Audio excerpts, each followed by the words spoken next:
미션 리바이벌 교회 와서 너무 기쁘고 또 감사합니다. 또 부흥에 너무 신경 쓰다 보니까 또 근데 또 신기한 걸 발견하게 됐는데 처음 있는 일인데 설교 제목이 바뀌어 있네요. 네, 그래서 어, 저는 우리는 모두 목마르다 이렇게 보내드렸는데 사람은 누구나 목마르다로 바꾸셔서 아, 마음에 안 드셨나 보다. 이사 목사님 설교 제목이 그렇게 마음에 안 드셔서 이렇게 좀 바꾸셨나 보다. 그래서 또 이렇게 지혜로우신 우리 이사 목사님께서 또 이렇게 바꿔주신 것 같아서 감사합니다. 네. 네.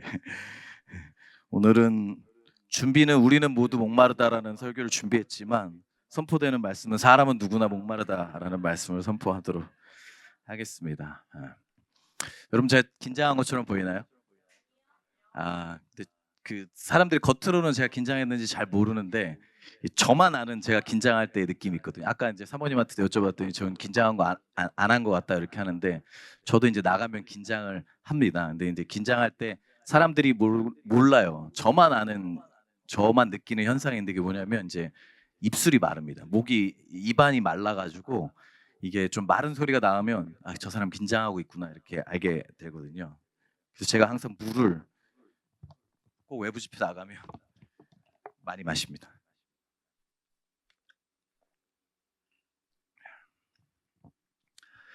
한결 낫네요. 네. 사람들은 누구나 다 이렇게 목마름을 느끼죠. 그렇죠? 그 어느 누구도 예외일 수 없습니다. 그래서 우리는 매일 물을 마셔야 합니다. 여러분 물에는 두 가지 특징이 있죠. 하나는 보편적이라는 특징입니다. 물은 어디에나 있죠. 여러분 지금도 우리나라의 인심이 많이 각박해졌다고 하지만 지금도 식당 어디에나 가서 물 좀 주세요 이렇게 물 한 잔만 마실 수 있을까요 하는데 뭐 10,000원이요 이러는 데는 못 보셨을 거예요. 그렇죠? 거의 대부분 어려움 없이 그 물 한 잔을 얻어 마실 수 있습니다. 뭐 식당이 아니어도 저는 어디 가다가 어느 사무실에 한번 들려가지고 제 딸이 목마르다 그래서 아무 데도 없어갖고 제 딸이 목마르다는데 물 한 잔만 좀 마셔도 될까요? 해도 흔쾌히 마시고 가라고 이렇게 이야기하더라고요. 이 물이 왜 그렇게 흔쾌히 줄 수 있는가요? 어디에나 있기 때문이죠. 이 물의 중요한 특징 중에 하나는 보편성입니다. 물은 우리가 쉽게 어디에서나 볼 수 있고 마실 수 있고 얻을 수 있습니다. 그게 아주 물의 중요한 특징 중에 하나이죠.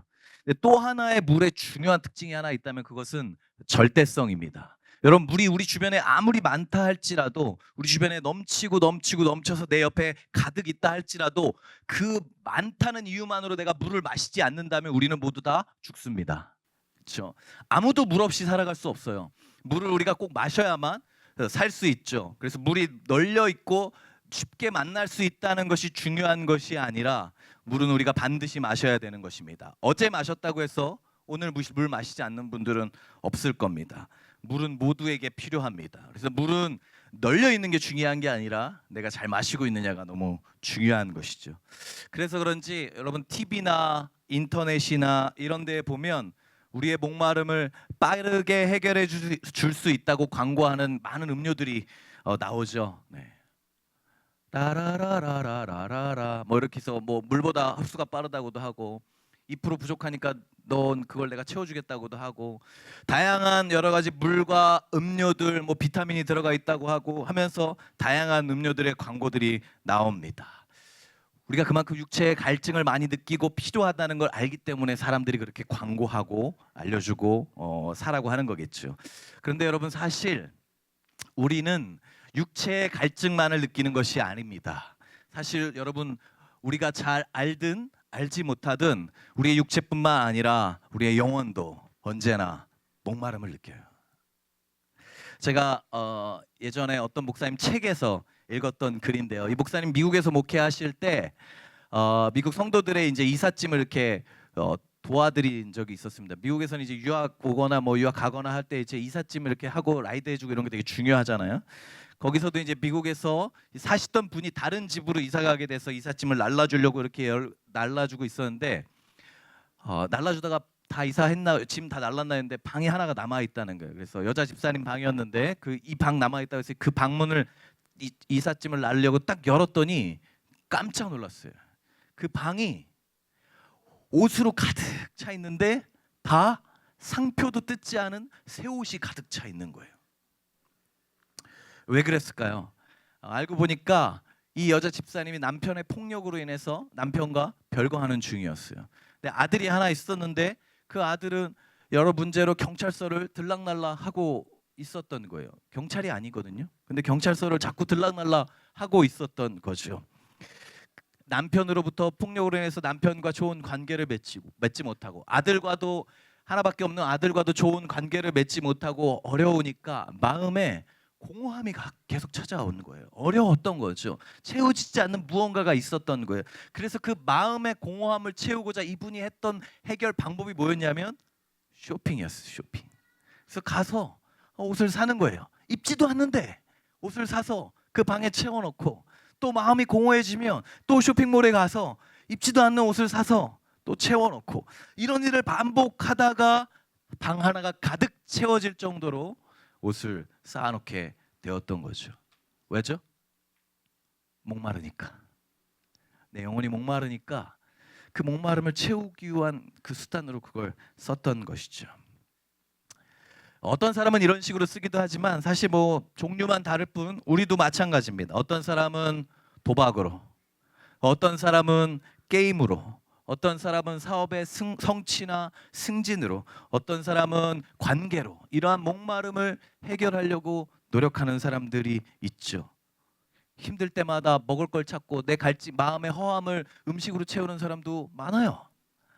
밤새도록 쇼핑하는 사람도 많아요. 밤새도록 음란 사이트를 뒤적이다가 빨간 눈으로 아침에 일어나는 사람도 많습니다. 다 마음의 목마름을 채우고자 하는 수단으로 찾고 있는 것이죠. 그래서 여러분 온 세상은 어찌 보면 이 목마름을 해결하기 위한 몸부림들로 가득 차 있는 것 같아요. 제가 TV나 뭐 인스타나 틱톡이나 뭐 유튜브 쇼츠나 유튜브나 이런 걸 보다 보면 그런 생각이 어느 순간 들었던 적이 있어요. 이렇게 보다 보면 SNS 이렇게 보다 보면 야, 이 사람들 다 뭐라고 얘기하는 건가 보면 한마디인 것 같아요. 나 목말라. 나 목말라 이렇게 외치고 있는 것처럼 보이는 게 보일 때가 되게 많이 있는 것 같아요. 뭔가를 자랑하는 모습. 나 여기 왔다. 나 이거 먹는다. 나 이 사람이랑 있다. 나 여기 가고 있다. 라고 하는 게 마치 야, 나 목말라. 나 지금 너무 목말라. 라고 외치고 있는 모습처럼 보일 때가 참 많이 있습니다.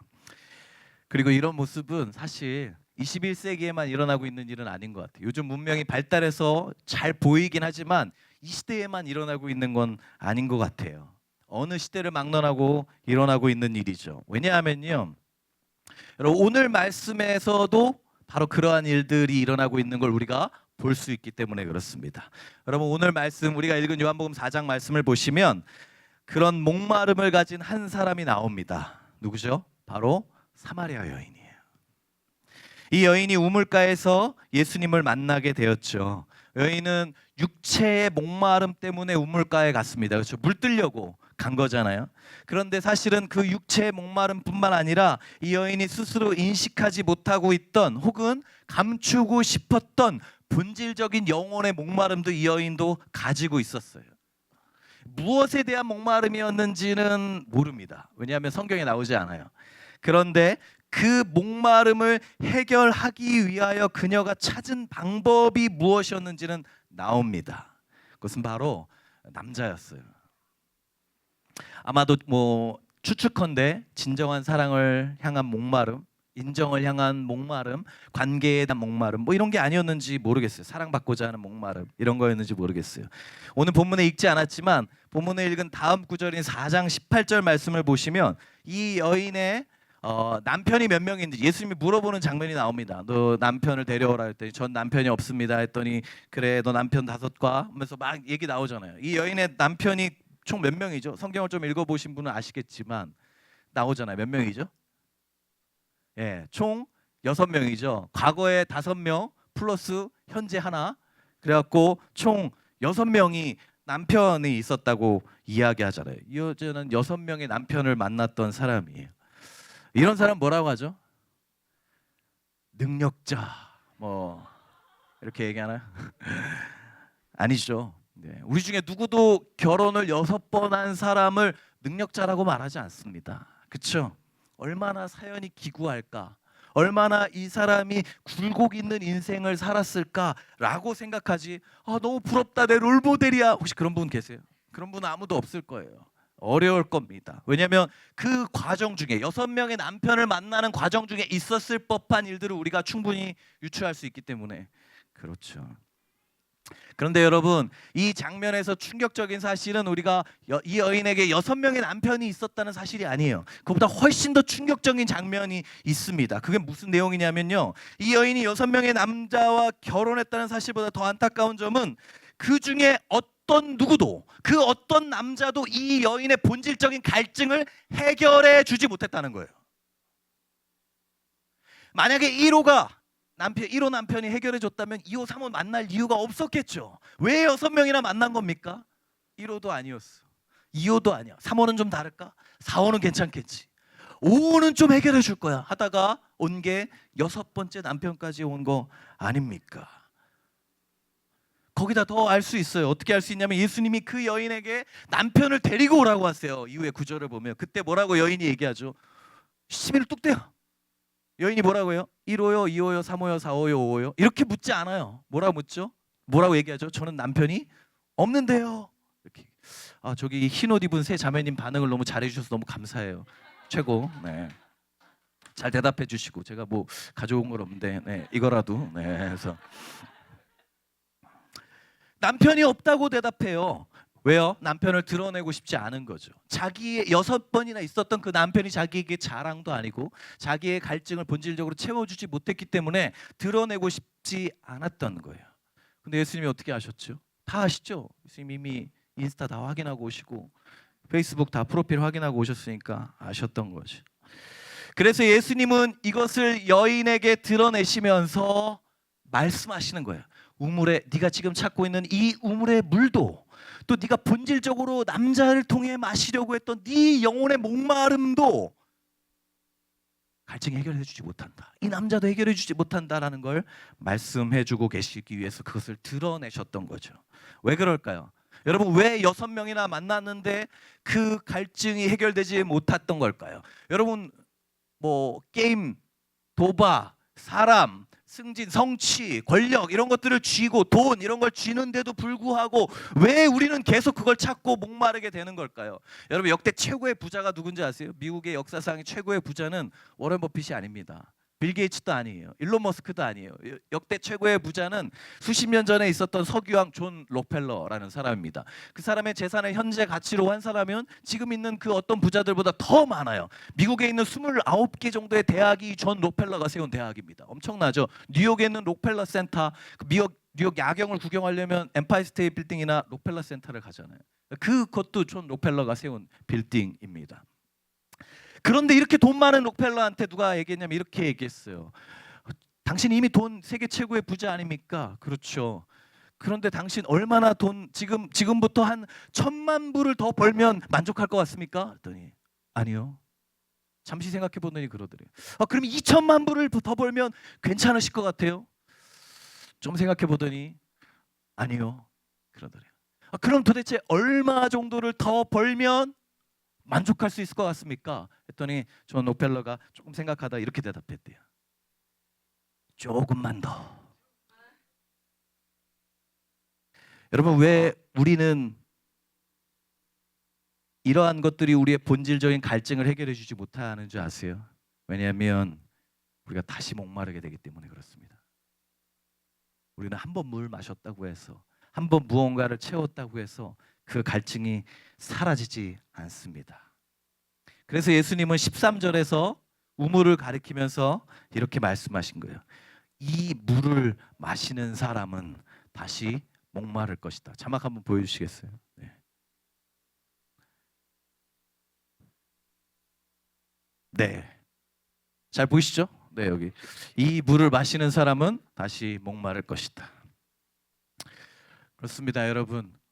우리가 어제 물 마셔도 오늘 다시 마셔야 돼요. 다시 목마릅니다.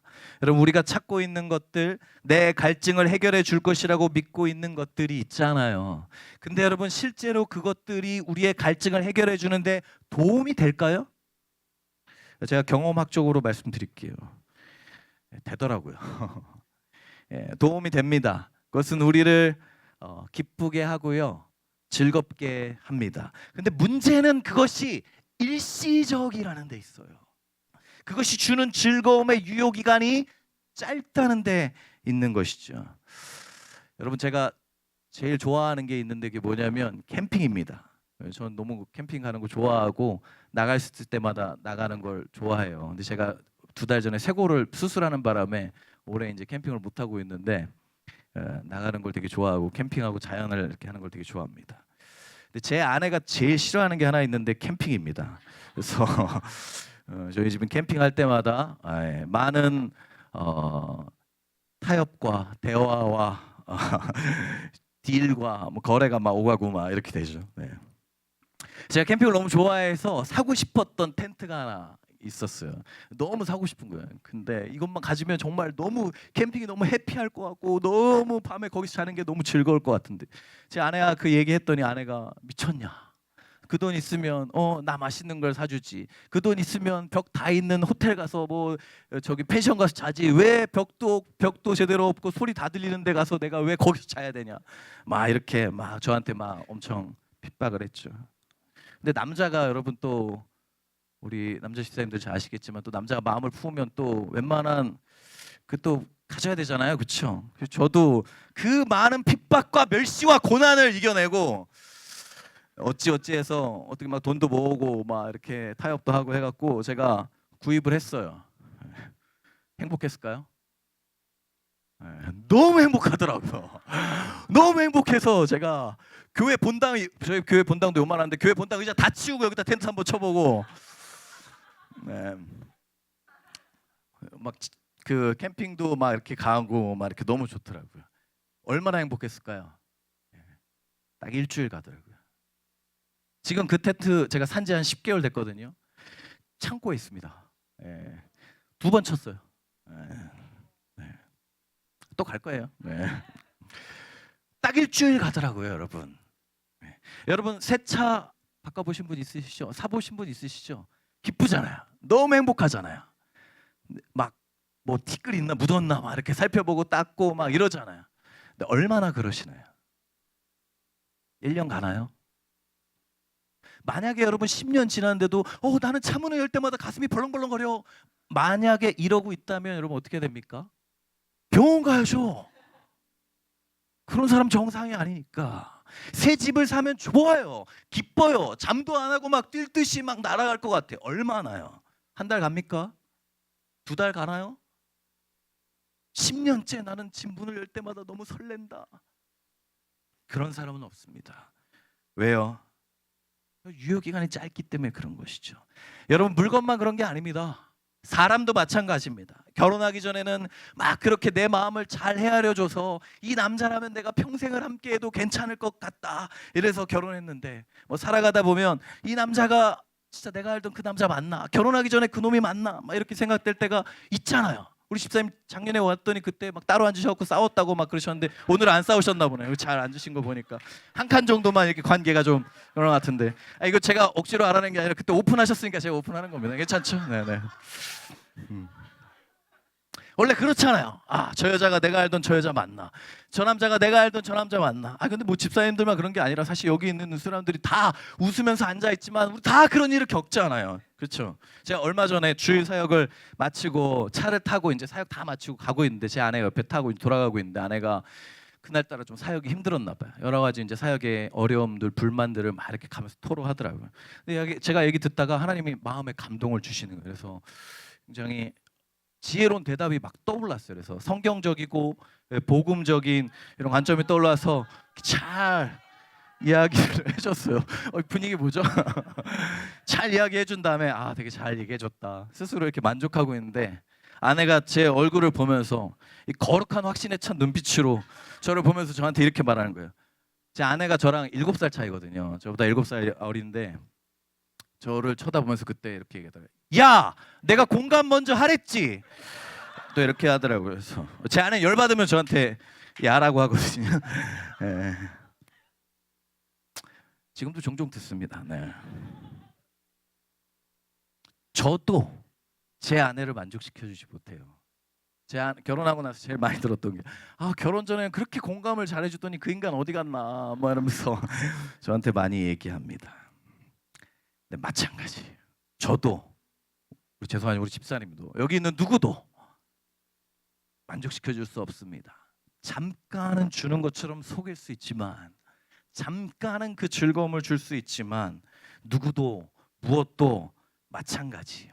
이내 다시 목마르게 됩니다. 오히려 그러면서 이전보다 더 깊은 갈증을 느끼게 되죠. 그래서 점점 더 어떻게 되냐면 더 크고 더 강력한 것을 찾게 돼요. 그리고 그것이 무엇이 되었든 마찬가지죠. 그것을 얻을 수만 있다면 내가 무엇이든지 할 수 있다고 생각하게 됩니다. 그리고 나중에 그러면 어떻게 되죠? 결국엔 그것에 내 자신을 내어 맡겨서 그것에 내가 종속되어 버리게 되는 거죠. 나의 갈증 문제를 해결하기 위해 찾았던 그 무엇이 점점 더 이제는 나를 다스리는 주인이 되고 마는 거예요.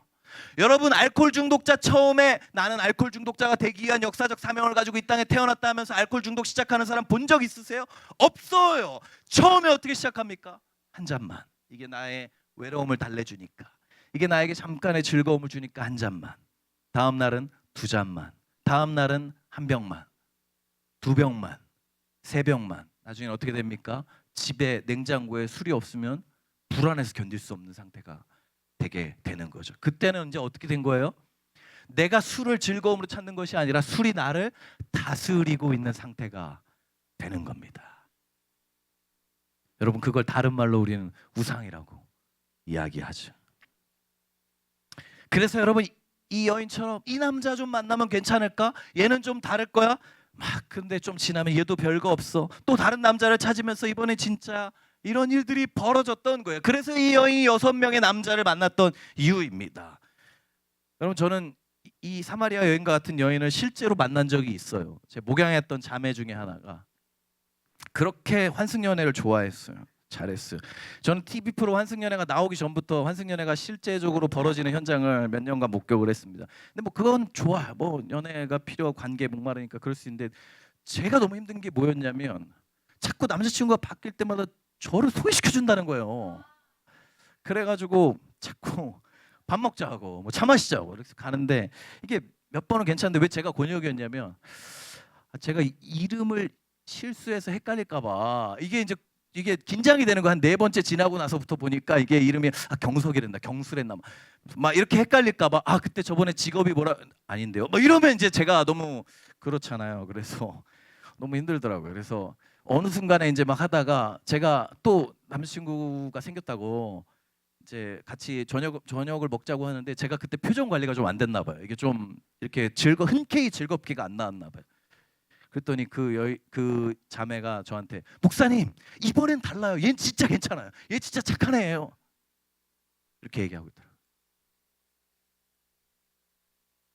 사마리아 여인의 모습이죠. 이번엔 다를 거야. 이번만큼은 걔가 채워줄 수 있을 거야. 근데 그런 자매에게, 그런 사마리아 여인에게 예수님이 뭐라고 말씀하셨습니까? 13절 14절에 이 물을 마시는 사람은 다시 목마를 것이다. 그러나 14절에 뭐라고요? 내가 주는 물을 마시는 사람은 영원히 목마르지 아니할 것이다. 내가 주는 물은 그 사람 속에서 영생에 이르게 하는 샘물이 될 것이다 라고 이야기한 거예요. 예수님은 여인의 이 목마름을 해결할 방법으로서 올바른 물을 마셔야 한다고 말씀하세요. 우물을 가리키시면서 말씀하셨지만, 이 물은 단순히 우리의 육체를 채워주는 물만을 가리키는 것이 아니었어요.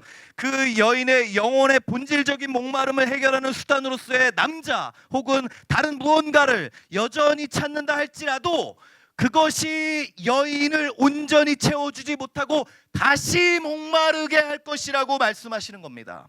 여러분, 이 문제는 무언가를 마신다고 해결되는 문제가 아닙니다. 무엇을 마시느냐의 문제예요. 그냥 막 닥치는 대로 무언가를 마신다고 해결되지 않습니다. 무엇을 마시느냐가 이 문제의 해답입니다. 사마리아 여인도 물에 대해서 이야기했어요. 우물물. 예수님도 물에 대해서 말씀하셨지만 둘이 이야기한 물은 서로 전혀 다른 물이었어요. 그리고 우리의 문제를 해결해 줄 수 있는 물은 우물가의 물은 아닙니다. 그리고 다른 어떤 물도 아니에요. 14절의 말씀을 기억하셔야 돼요. 예수 그리스도께서 주시는 물, 우리가 그것을 마실 때 우리의 영혼이 진정으로 목마르지 않고 다시는 물을 찾지 않을 수 있게 되게 되는 것이죠. 여러분, 우리가 지금도 여전히 영혼의 목마름을 느끼고 그것을 해결하기 위해 예수님이 아닌 다른 무언가를 찾고 있다면 그것은 결코 우리의 목마름을 해결해 주지 못합니다. 어떤 분들은 제가 이렇게 나누면 그런 이야기를 하기도 합니다. 저는 목마름을 잘 못 느끼는데요. 저는 이걸로 충분한데요. 제가 맡고 있는 걸로 충분해서 별로 갈증이, 그 공허함을 잘 못 느끼는데요. 그렇게 얘기하는 분들이 있어요. 근데 여러분, 그거 아세요? 제가 몇 년 전에 신문 기사로 봤던 건데요. 한국 성인 남녀의 80%가 만성 탈수래요.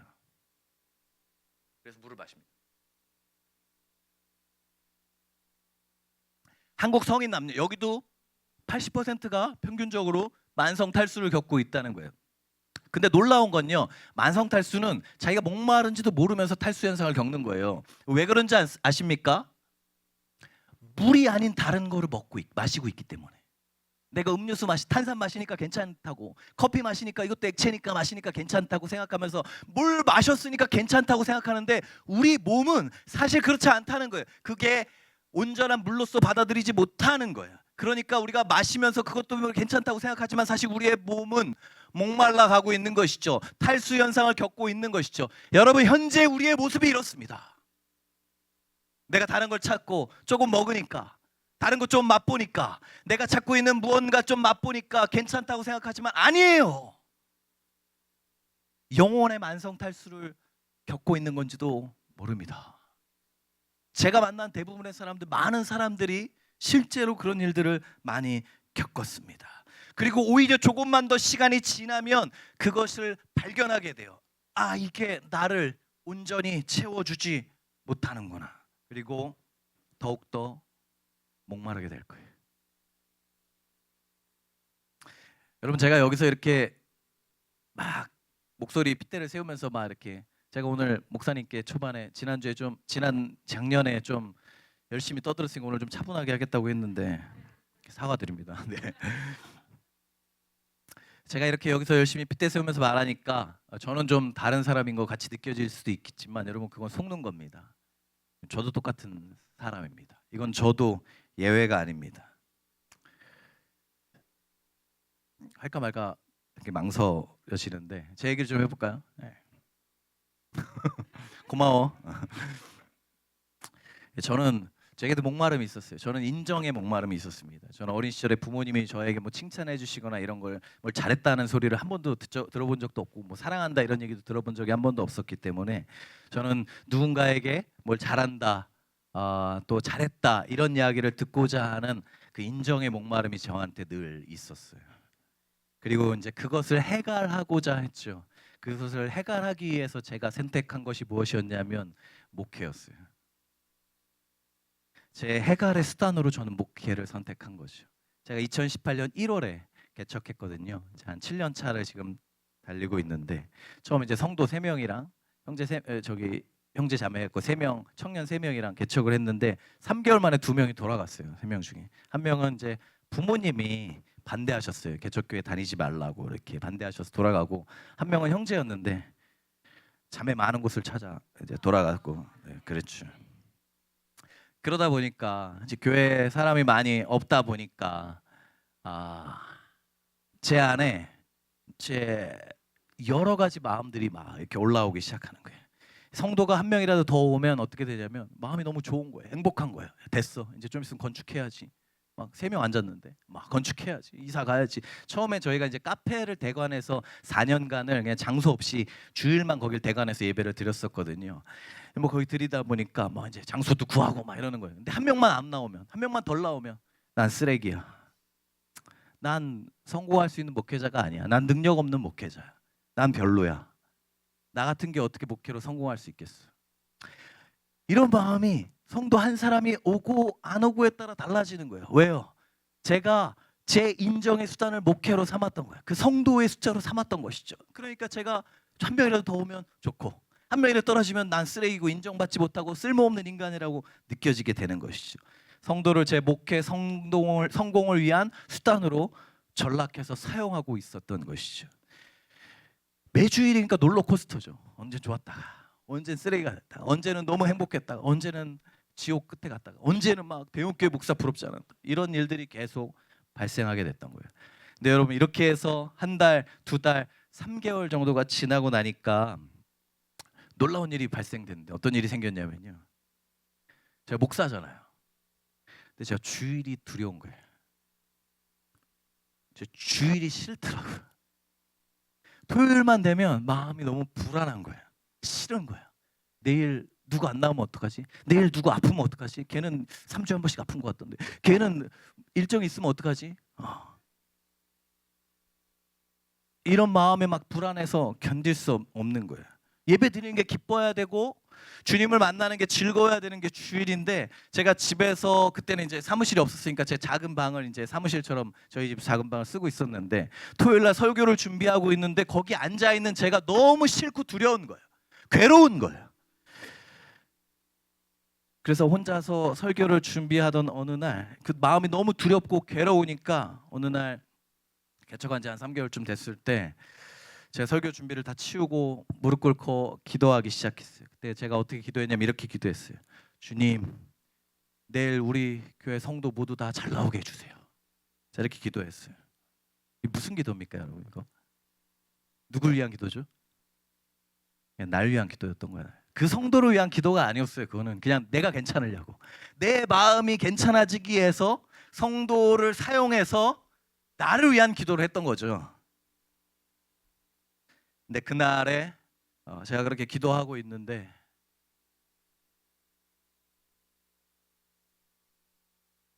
기도가 끝나지 않는 거예요. 근데 기도하다가 제 마음 안에 주님이 그런 마음을 주시더라고요. 종선아, 네가 정말 신뢰하고 따르는 대상이 누구니? 네가 의지하는 존재가 누구야? 네가 찾고 있는 대상이 누구야? 라고 제 마음 안에 그렇게 물으시는 것 같은 거예요. 근데 제가 기도하다가 이런 마음이 생겼을 때 제가 이걸 잘 이해하지 못했어요. 그래서 기도하다가 이걸 잘 이해를 못하고 이렇게 계속 기도할 때 이렇게 기도했어요. 주님, 무슨 헛소리를 하고 계신 거예요? 주님, 제가 지금 개척했잖아요. 제가 주님을 온전히 신뢰하니까 개척했죠. 제가 개척했다니까요. 개척. 주님 잘 모르시나 본데 제가 개척했어요. 주님 신뢰하니까, 주님께 순종하니까, 주님을 바라보니까 개척했잖아요. 그러니까 제가 그때 뭐 제가 사람도 없고 돈도 없고 막 그랬거든요. 그러니까 제가 전도사 시절에 개척했거든요. 그러니까 이렇게 개척했죠. 주님, 그렇게 막 기도하면서 오히려 제 분노가 주님께 쏟아지고 있던 거예요. 근데 그러다가 제가 잠시 멈추고 그 음성을 다시 한번 되새기면서 정직하게 저 자신을 깊숙하게 들여다 보니까 그렇지 않다는 걸 제가 발견하게 됐어요. 그렇지 않은 모습이 제 안에도 있다는 걸 제가 알게 됐던 거예요. 제 안에 어느 부분은 주님을 신뢰하지만 어느 부분은 여전히 아주 작은 깊은 곳에서는 여전히 주님을 신뢰하지 못하고 나 자신을 믿고 내 능력을 믿고 또 성도를 믿고 성도의 숫자를 믿고 신뢰하고 있다는 부분이 있다는 것을 제가 들여다보게 된 거예요. 알게 된 거죠. 와, 나는 나를 믿고 성도를 숫자를 믿고 목회를 하려고 했구나 는 걸 그때 발견했던 거죠. 그냥 그 성도 한 사람 한 사람이 오고 덜 오고 하는 것에 내 자존감, 내 성취감의 근거를, 나의 존재의 근거를 거기에 삼고 있었던 거죠. 그날 저녁에 제가 그걸 발견하고 그냥 막 한 시간 가량을 울었던 것 같아요. 그냥 막 울었어요. 정말 비참하기도 하고 부끄럽기도 하고 괴롭기도 하고 하면서 막 엉엉 울었던 것 같아요. 그리고 제 마음을 정말 돌아보는 시간을 가지면서 제가 그때 이렇게 고백했습니다. 아마 평생 제가 잊지 못할 제 고백이었는데 제가 그때 그렇게 고백했어요. 주님, 제가 앞으로 목회하면서 1명이 됐든 10명이 됐든 10,000명이 됐든 간에 절대로 다시는 성도의 숫자나 성취나 성공이나 인정을 제 우상으로 삼지 않겠습니다. 그리스도를 제 주인으로 삼고 살아가겠습니다. 제가 성도들을 제 도구로 이용하지 않겠습니다. 제가 그렇게 그날 기도했어요. 그리고 제가 그 다음날 설교 시간에 이 이야기들을 나누면서 성도들에게 제가 사과했어요. 제가 여기 앞에서 이렇게 설교한다고 해서 여러분 저희가 그렇게 대단한 사람 아닙니다. 저도 마찬가지입니다. 다를 거 하나도 없습니다. 저도 언제든지 다시 넘어질 수 있고 다시 돌아갈 수 있는 연약하고 죄 많은 인간에 불과합니다. 여러분 우리가 그리고 저뿐만 아니라 우리 모두가 마찬가지라고 저는 생각해요. 우리가 우리의 목마름이 무엇인지를 잘 바라보고 그 목마름을 해결하기 위한 수단으로서 그리스도를 바라보지 않고 다른 무언가를 찾게 된다면 여러분 여전히 우리는 교회 나온다 할지라도 여러분이 교회를 몇 년, 10년, 20년, 30년 다닌다 할지라도 상관없어요. 여전히 불안하고요. 여전히 목마르고요. 여전히 힘들고 여전히 두려울 거예요. 교회에서는 웃을 수 있죠. 교회는 기서는 괜찮은 척하고 있다가도 나가기만 하면 눈물이 쏟아지고 아프고 괴로운 일상이 반복될지도 몰라요. 왜냐하면 그런 것들은 언제나 올라갈 때도 있지만 떨어질 때도 있으니까. 나를 높이 올려줄 때도 있지만 나를 바닥으로 쳐박을 때도 있기 때문에 그렇죠. 설령 그게 계속 따랐을 때 그게 날 유명하게 해주고 잘되게 해주고 내가 원하는 모든 일들을 계속 이루어져 가게 도와준다 할지라도 여러분 우리는 계속 목마르게 될 거예요. 그것이 우리를 영속적으로 채워줄 수는 없기 때문에 그래요. 존 록펠러처럼 그런 저에게 혹은 여기 있을지 모르는 우리 중에 누군가에게 예수님께서 말씀하신 거예요. 14절에서 내가 주는 물을 마시는 사람은 영원히 목마르지 아니할 것이다. 내가 주는 물은 그 사람 속에서 영생에 이르게 하는 샘물이 될 것이다. 여러분 이 말씀을 믿으십니까?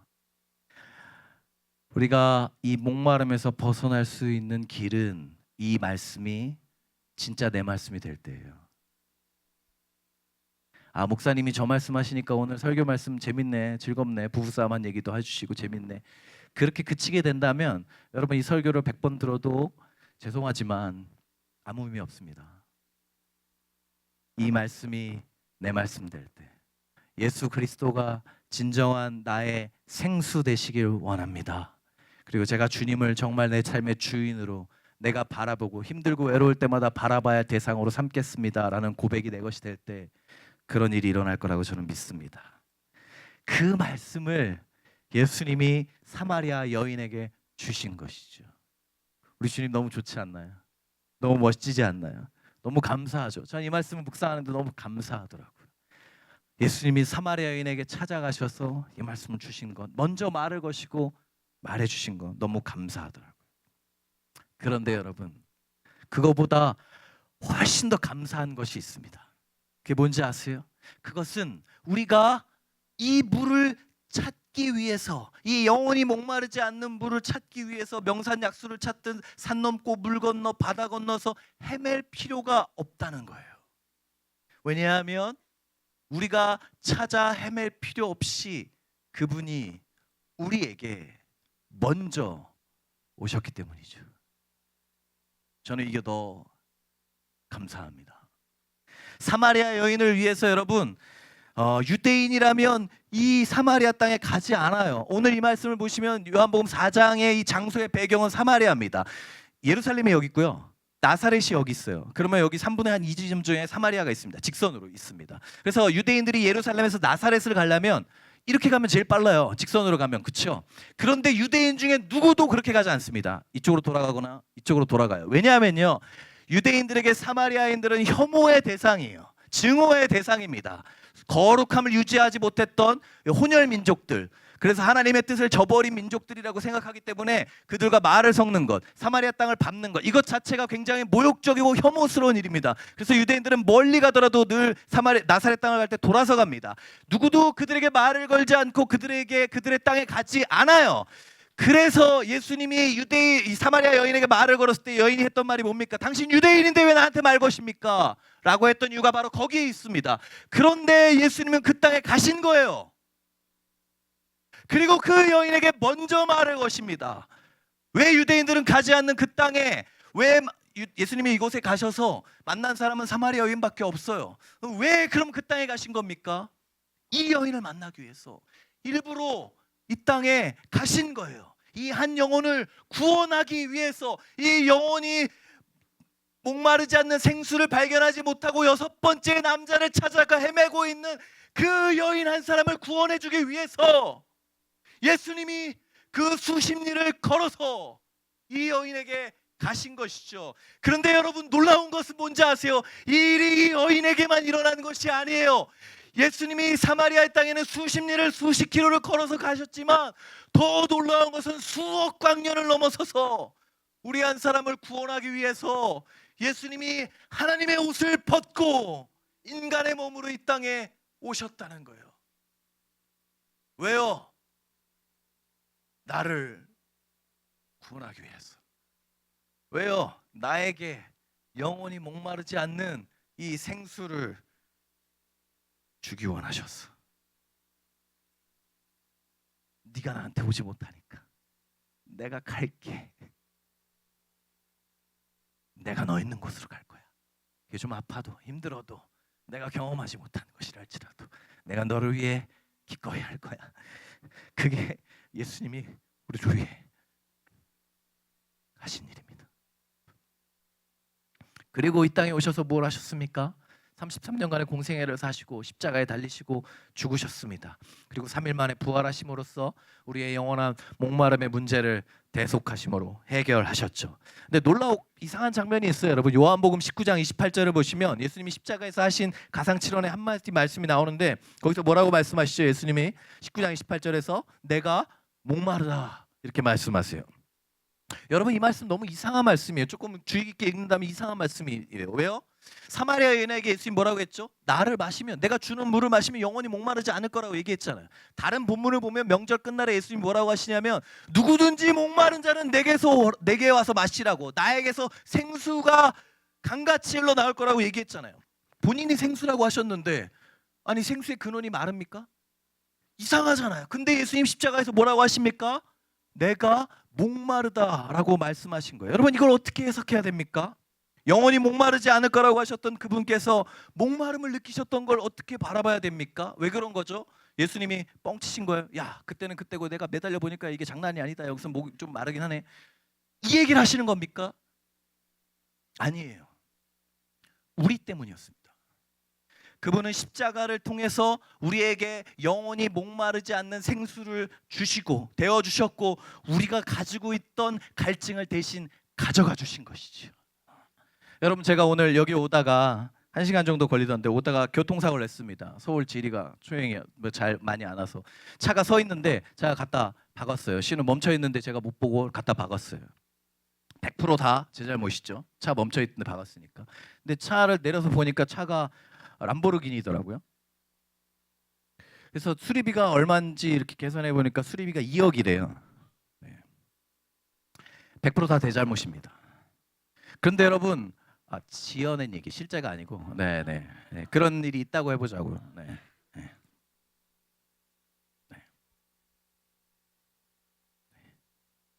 좀 뒤에 얘기하려고 했는데 너무 놀래하시는 것 같아서 지금 얘기했어요. 네, 마음 편하게 들으세요. 네. 그런데 여러분, 상대방 차 내렸는데 상대방 차주가 기분이 좋은 일이 있었나 봐요. 무슨 좋은 일이 있었는지 내리더니 차가 부서진 거 봤는데도 불구하고 2억의 수리비가 있는데도 불구하고 기분 좋았는지 절 보면서 웃으면서 그냥 가세요 이랬어요. 너무 좋지, 행복하지, 생각만 해도.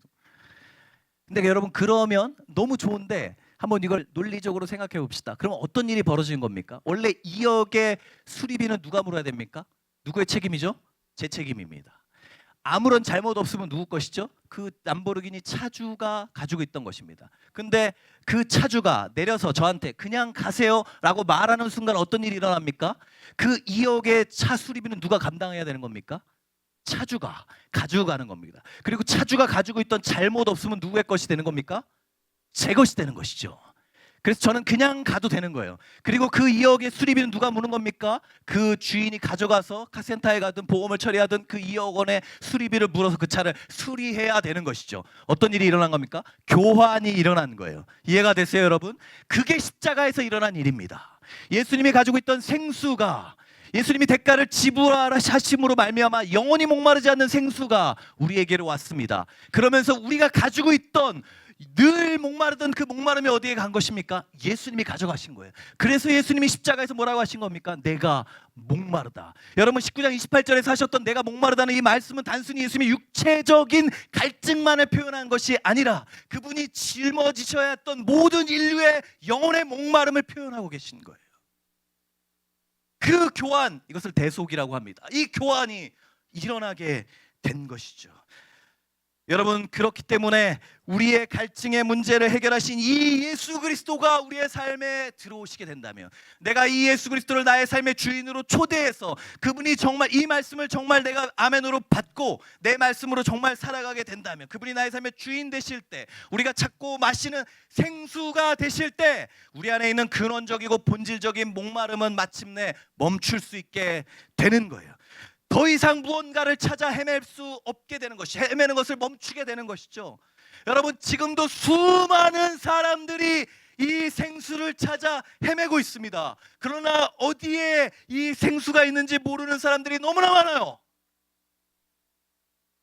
더 안타까운 것은 교회에 있으면서도 이 생수가 아닌 다른 걸 찾고 있는 사람이 많다는 겁니다. 매주 교회 나오면서도 교회를 통해 무언가의 섬김을 통해 인정받으려고, 내가 헌금을 많이 하니까, 내가 예배를 잘 드리니까 사람들이 인정을 받으려고, 내가 뭔가를 잘하는 걸 통해 날 드러내려고, 누군가를 판단함을 통해서 나의 판단 우위, 비교 우위를 누리려고, 이런 것들로 내 목마름을 채우면서 교회를 다니고 있는 사람이 생각보다 되게 많아요, 여러분.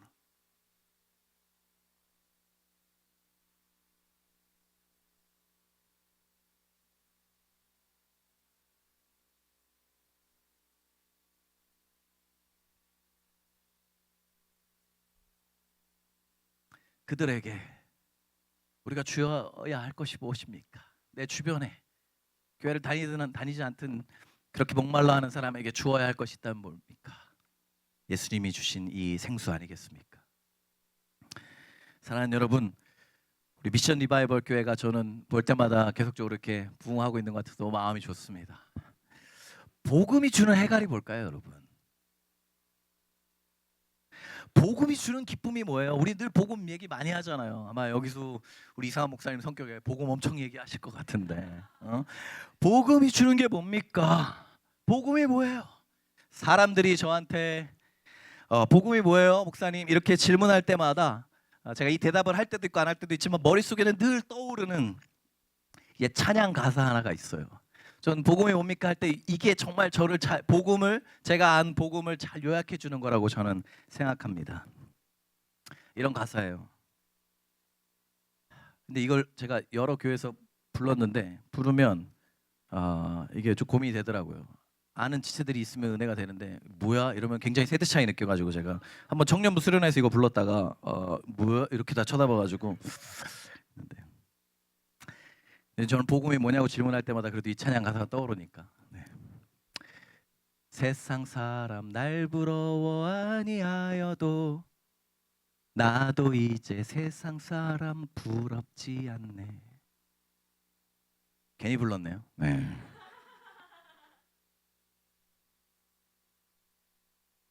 이런 가사가 있어요. 옛날 한 30년 전 찬양에. 웅성웅성 될 필요 없어. 그냥 찾아보면 다 나와. 이 가사가 뭡니까? 세상 사람 날 부러워 아니하여도. 여러분, 세상 사람이 뭘 절 부럽겠어요. 기도 여기 이렇게 키 크고 잘생기고 멋지신 분도 이렇게 많은데 그런 사람 부러워하지. 제가 뭐가 부럽겠어요. 제 마음의 키가 늘 180이라고 얘기하는데 마음의 키만 그렇지. 네. 너무 멋지고 잘생기고 훌륭하고 돈 많고 좋은 차 타고 넓은 집 사는 분이 얼마나 많겠어요. 연봉 많고 유명한 분들 왜 없겠습니까? 저는 나라가 준 집에 살거든요. 국민인데 차는 처남이 준 차 타거든요. 처남이 차 바꿀 때 매형 이거 타실래요? 그래서 난 땡큐지 하면서 타고. 뭐가 부럽겠어요. 근데요,